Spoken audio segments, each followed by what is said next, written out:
सांगली महापालिका क्षेत्रातील झोपडपट्ट्या कायम व्हाव्यात आणि झोपडपट्टी धारकांना त्यांच्या मालकी हक्काचे उतारे मिळावेत या मागणीसाठी झोपडपट्टी पुनर्वसन समितीने सुरू केलेल्या लढ्याला तब्बल 13 वर्षांनंतर यश आले आहे।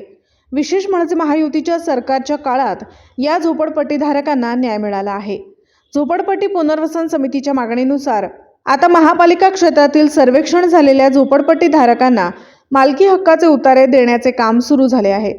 याचाच एक भाग म्हणून आज सांगलीत मुख्यमंत्री देवेंद्र फडणवीस यांच्या हस्ते आणि पालकमंत्री चंद्रकांत दादा पाटील आणि सांगलीचे आमदार सुधीर गाडगीळ, आमदार गोपीचंद पडळकर यांच्या प्रमुख उपस्थितीत पत्राची चाळ येथील 5 झोपडपट्टी धारकांना मालकी हक्काचे उतारे वाटप करण्यात आले। आज 5 झोपडपट्टी धारक महिलांना प्रातिनिधिक स्वरूपात मालकी हक्कांचे उतारे मुख्यमंत्री देवेंद्र फडणवीस यांच्या हस्ते वितरित करण्यात आले असून उर्वरित झोपडपट्टी धारकांना प्रशासकीय स्तरावर मालकी हक्काचे उतारे दिले जाणार आहेत। त्यामुळे झोपडपट्टी पुनर्वसन समितीचे अध्यक्ष सुजित कुमार काटे, सूरज मामा पवार, रवींद्र सदामते, सौ सुप्रिया साळुंखे या सर्वांनी मुख्यमंत्री देवेंद्र फडणवीस आणि आमदार सुधीर गाडगीळ तसेच महापालिका आयुक्त सत्यम गांधी आणि उपायुक्त अश्विनी पाटील यांचे आभार मानले आहेत। हा आमच्या झोपडपट्टी पुनर्वसन समितीच्या लढ्याला बळकटी देणारा मुख्यमंत्री महोदयांचा निर्णय असून सदर उतारे वाटप केल्यामुळे झोपडपट्टी धारकांना मालकी हक्काचे उतारे देण्याचे आमचे स्वप्न हे पूर्ण झाले आहे। त्यामुळे आम्ही मुख्यमंत्री देवेंद्र फडणवीस, पालकमंत्री चंद्रकांत पाटील आणि आमदार सुधीर गाडगीळ आणि महापालिका प्रशासन, महसूल प्रशासन यांचं मनापासून आभार मानत आहे, अशी प्रतिक्रिया सुजित कुमार काटे यांनी दिली। थोडासा मागोवा। सांगली शहर येथील सर्वे नंबर 226/1 ब येथे संजयनगर पत्र्याची चाळ ही तत्कालीन नगरपालिकेने 1982 ला बसवलेली आहे। या ठिकाणी 140 कुटुंबांना खोल्यांच्या स्वरूपात भाडेतत्वावर देण्यात आलेल्या होत्या।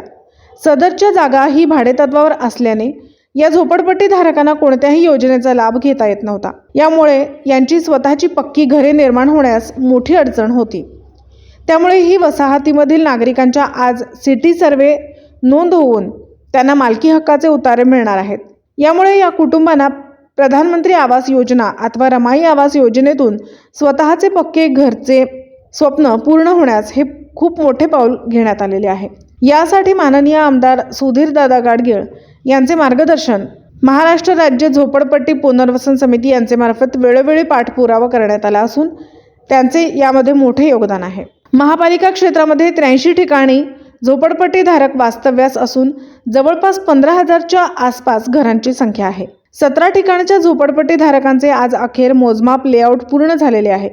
त्यातील 4 ठिकाणच्या झोपडपट्टी धारकांचे मोजणीचे पैसे भरण्यासाठी सिटी सर्वे ऑफिसकडे प्रस्ताव पाठवलेला आहे। संजयनगर पत्र्याच्या चाळीपासून झोपडपट्टी धारकांना मालकी हक्काचे उतारे वाटप आज माननीय मुख्यमंत्री देवेंद्रजी फडणवीस साहेब यांच्या हस्ते सुरुवात होऊन मनपा क्षेत्रातील सर्व झोपडपट्टी धारकांना लवकरात लवकर मालकी हक्काचे उतारे मिळून शासनाच्या घर बांधणीच्या सर्व योजनांचा लाभ त्यांना मिळणार आहे व त्यांचे राहणीमान उंचावणार आहे। दिवसभरातील घडामोडींचा आढावा घेण्यासाठी पाहत रहा N24 मराठी न्यूज चॅनल।